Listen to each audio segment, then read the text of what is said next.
El experimento que quisimos realizar es el análisis del movimiento parabólico de una gota de agua que sale por medio de los aspersores, es decir, en un sistema de riego. Los sistemas de riego por aspersión consisten en la aplicación de agua al suelo mediante forma de agua lluvia que sale por las boquillas de los aspersores, generando de esta forma una parábola. Esta presión que se genera al salir el agua es generada o por la unidad de bombeo o en este caso la manguera que nosotros utilizamos.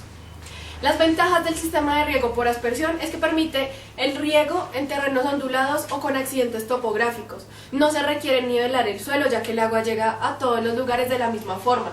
Disminuye la distribución de malezas en los cultivos. Se controla el agua aplicada ya que uno controla el tiempo que se va a aplicar y la cantidad. Permite la distribución de fertilizantes y pesticidas mediante el agua del riego.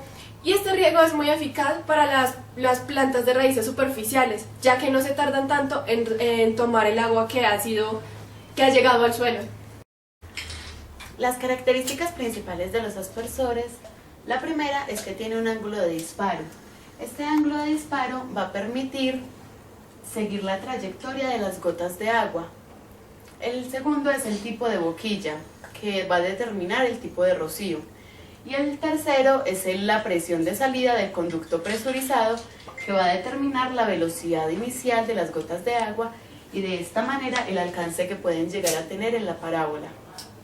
En este caso, el análisis del movimiento parabólico que siguen las gotas de agua que salen de los aspersores nos va a servir para determinar el área a afectar con humedad, o sea, la zona de riego, debido a que las limitaciones en la eficiencia de los aspersores se dan principalmente por los errores en la separación entre ellos. Aquí, para entrar en el movimiento parabólico da lugar a cualquier objeto que, arrojado mediante un impulso, o sea, tiene una velocidad inicial diferente de cero, sigue moviéndose en virtud de su inercia, definiendo inercia como la capacidad que tienen los cuerpos de seguir en su estado de reposo o de movimiento si no se le aplica ninguna fuerza. En este caso vamos a ignorar la resistencia del viento. Y no solamente en virtud de su inercia en el eje horizontal, sino también en virtud de la aceleración de la gravedad en el eje vertical.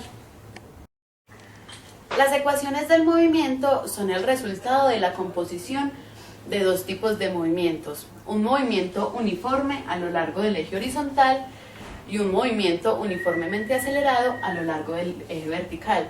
Es decir, a lo largo del eje horizontal se va a visualizar una velocidad constante y una aceleración de cero, mientras que en el movimiento vertical es muy similar a lo que sucedía en caída libre, donde el valor de la aceleración era el valor de la gravedad. Entonces, aquí, para señalar las ecuaciones que se van a utilizar, son muy similares a las que se utilizaban en caída libre y en movimiento rectilíneo uniforme. La diferencia principal estriba en que en este caso vamos a analizar un ángulo. Entonces, a lo largo del eje de las X, por ser un cateto adyacente al ángulo, lo vamos a calcular con el coseno. Y a lo largo del eje de las Y, por ser el cateto opuesto, lo vamos a calcular con el seno. No de teta, el coseno de teta. Entonces, aquí, para empezar a explicar las fórmulas, vamos a saber que va a tener componentes en X y componentes en Y.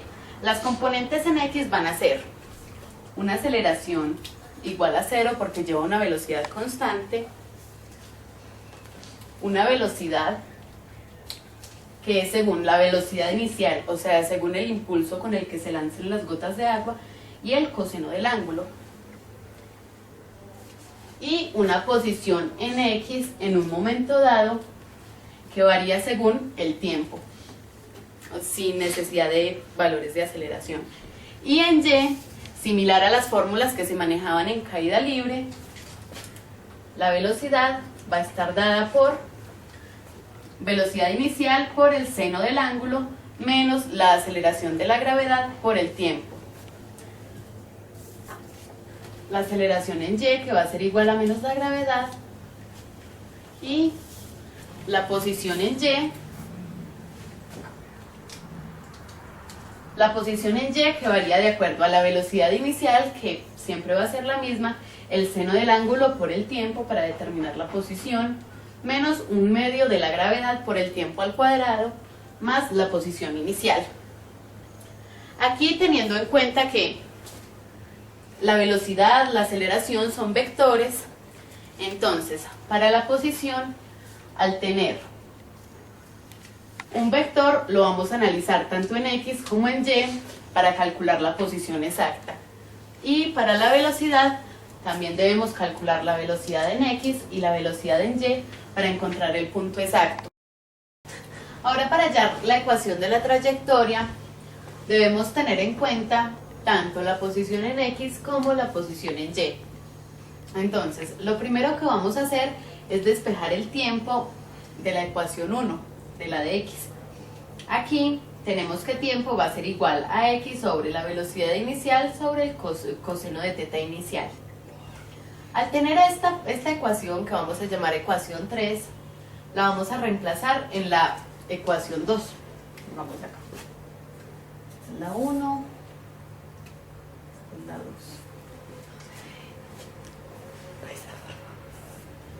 Si la reemplazamos en la ecuación 2, tenemos que velocidad inicial por seno del ángulo inicial. Aquí en este tiempo vamos a reemplazar por lo que tenemos arriba, igual lo hacemos en esta segunda parte. Finalmente tenemos que, multiplicando aquí, se nos van a poder eliminar las velocidades iniciales. Seno sobre coseno es igual a tangente. Entonces tenemos que Y es igual a tangente del ángulo inicial por X menos la gravedad sobre 2 velocidad inicial coseno al cuadrado del ángulo inicial X al cuadrado más la posición inicial. Aquí, cuando analizamos esta fórmula, nos damos cuenta que es de la forma ax al cuadrado más bx más c, que esta es la fórmula de la cuadrática, que me va a definir una curva en forma de parábola.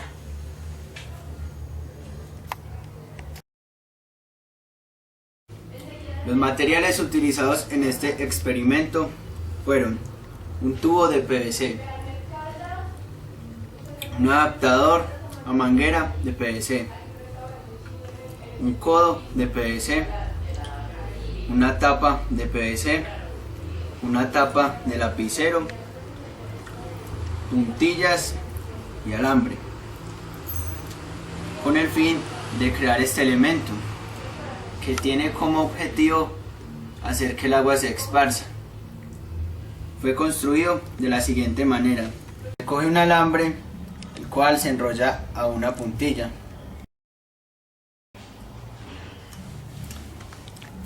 Se procede a cortar los extremos de la puntilla hasta obtener algo como esto.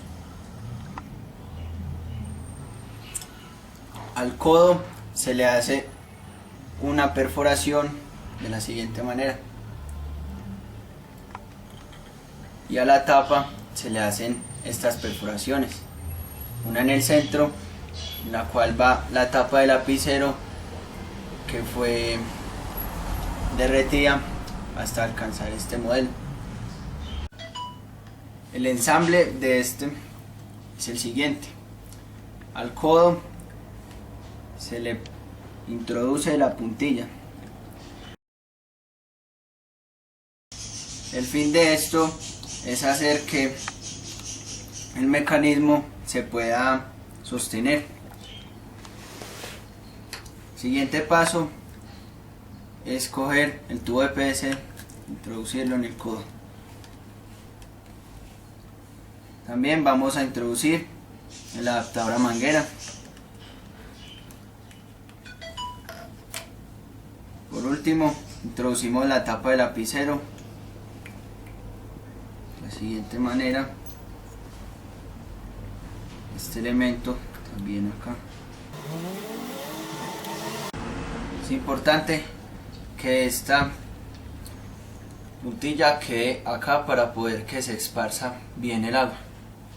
Y por último, lo adaptamos. Así tenemos un aspersor hecho en casa.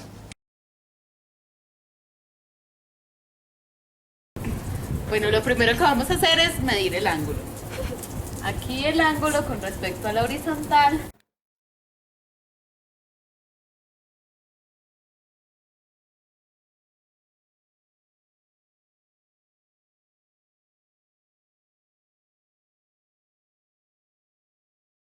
El alcance máximo que tiene la parábola es de 261 centímetros o de 2,61 metros.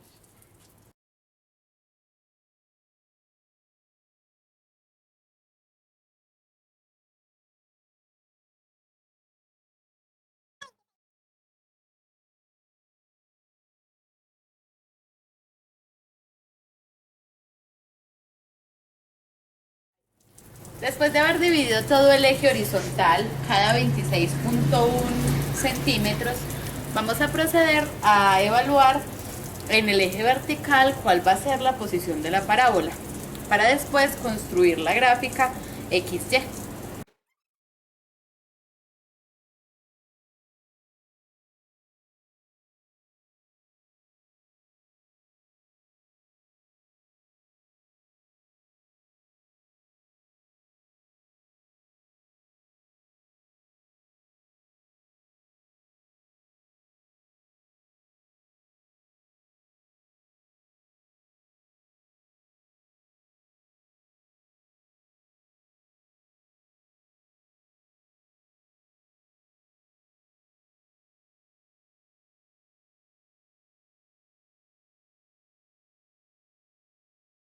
De datos práctica, entonces se hallaron valores para X, valores para Y y se ha hallado un teta de 42 grados. Con estos datos se llevaron a Excel, se graficaron y a partir de esta gráfica se determinó pues la ecuación cuadrática que la definía. Tal ecuación entonces fue y igual a menos 0.3439x al cuadrado más 0.8697x más 0,0331. A partir de esta se halló el R cuadrado para determinar pues que los datos fueran correctos. Con estos datos del ángulo teta de la ecuación cuadrática, posteriormente podremos calcular la velocidad inicial, altura máxima, alcance máximo y el tiempo. Comenzando entonces por la velocidad inicial, que al despejarla encontramos velocidad inicial es igual a la raíz cuadrada de la gravedad sobre 2 por el coseno cuadrado de teta por 0.3439, que fue un valor hallado en la ecuación cuadrática. Recordando entonces que el teta es igual a 42 grados y la gravedad es de 9.8 metros sobre segundo al cuadrado. Al realizar entonces la operación encontramos una velocidad inicial de aproximadamente 5.08 metros sobre segundo. Tiempo de vuelo, donde encontramos que tiempo es igual a 2 por la velocidad inicial por el seno de teta sobre la gravedad. Entonces de nuevo tenemos que la velocidad inicial va a ser igual a 5,08 metros sobre segundo. Teta va a ser de 42 grados y la gravedad será igual a 9,8 metros sobre segundo al cuadrado. Finalmente entonces encontramos un resultado de tiempo de 0.69 segundos. Ya. Continuamos con la altura máxima, cuya ecuación es y máximo es igual a velocidad inicial al cuadrado por seno cuadrado de teta sobre 2 por la gravedad. Entonces, de nuevo, tenemos una velocidad inicial de 5,08 metros sobre segundo, un teta de 42 grados y una gravedad de 9.8 metros sobre segundo al cuadrado. Finalmente, la altura máxima